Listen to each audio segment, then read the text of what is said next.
friends, it's Mrs. H. I'm here with your video for your poem for today. So you are going to be working on the poem Cinquain. Cinquain. Cinquain. Cinquain. So Cinquain. Cinquain. Okay? So it's Cinquain poem. A Cinquain poem is formed out of 5 lines. It is a formula poem that can follow different patterns based on syllables. So syllables are like when you say watermelon, watermelon. Number of words or parts of speech. Our Cinquain poem will depend on parts of speech and the number of words in each line. The pattern for our Cinquain will be, so here's a pattern that's going to be going on. Line 1 will be 1 noun. Then line 2, you would have 2 adjectives, so describing words, that describe the noun.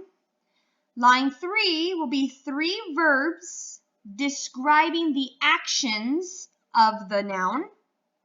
Line 4 would be 4 words that tell how the noun makes you feel. And then line 5 will be a synonym for the noun on line 1. So this one is a pattern. So there's a formula. So there's already an outline that you're going to have to do for your Cinquain poem. Here's an example. Raindrop is a noun. Tiny, clear are 2 adjectives that describe a raindrop. Falling, splashing, and soaking. So notice how they have an ing, ing, ing, ing. So for line 3, you want to use verbs that end with the ing for the describing of the actions of the noun. Line 4, cool on my face. 4 words. There has to be 4 words in line 4. So 4 words that tell how the noun makes you feel. Cool on my face.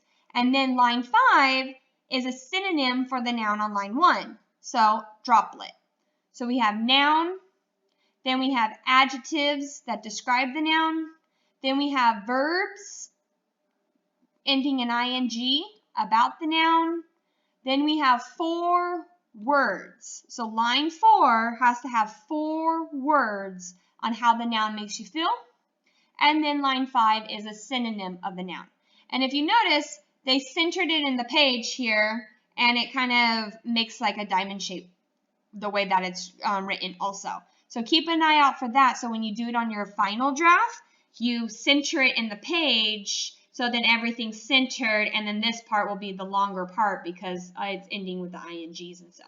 So let's take a look at a couple more examples. So remember, a Cinquain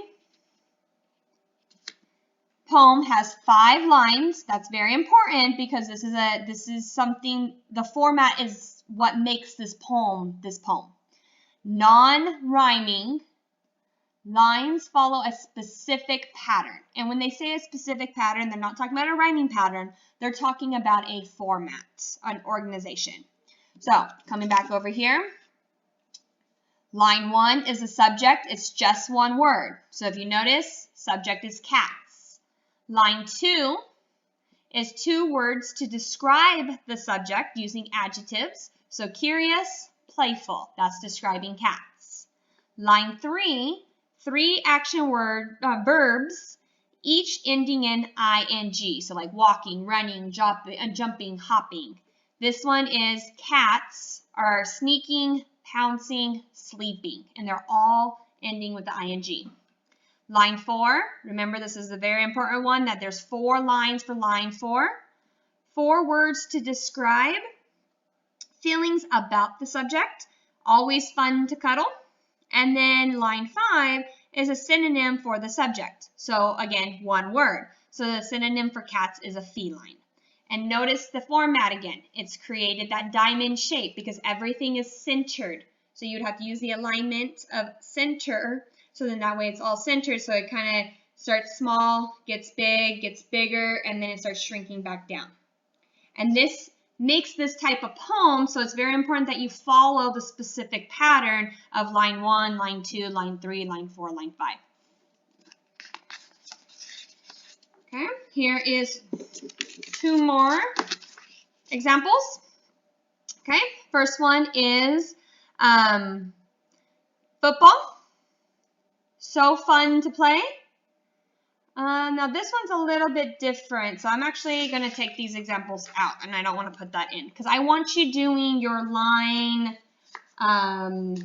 your verbs ending in the INGs. So here is your brainstorm part of it. Again, if you cannot print this out, it would be perfect if you just get a white piece of paper and you just copy down this format. Notice how line 1 is 1 noun, so that's going to be your subject. So dog, cat, sloth, minions, otters, something, it has to be just 1 word. And then here's your 2 adjectives. Notice that comma. So 2 adjectives that describe the noun. Then you have your 3 verbs ending and the ing describing the actions of the noun. Notice the commas. And then this one right here is line 4 has 4 words that tell you how the noun makes you feel. And then line 5 is a synonym for the noun. And it's only 1 word again. And if you notice the outline again, that's that diamond shape. And I'm really just going to point out the fact that what makes this a Cinquain. Cinquain poem is it's 5 lines in a specific format. And this is that specific format. So really take a look at this brainstorm and follow this brainstorm to do this poem correctly. I hope you have a great time. Have fun doing it. Remember on your final draft, put it as a center alignment so that way you get this diamond shape. You have a great day. Miss you all. Bye.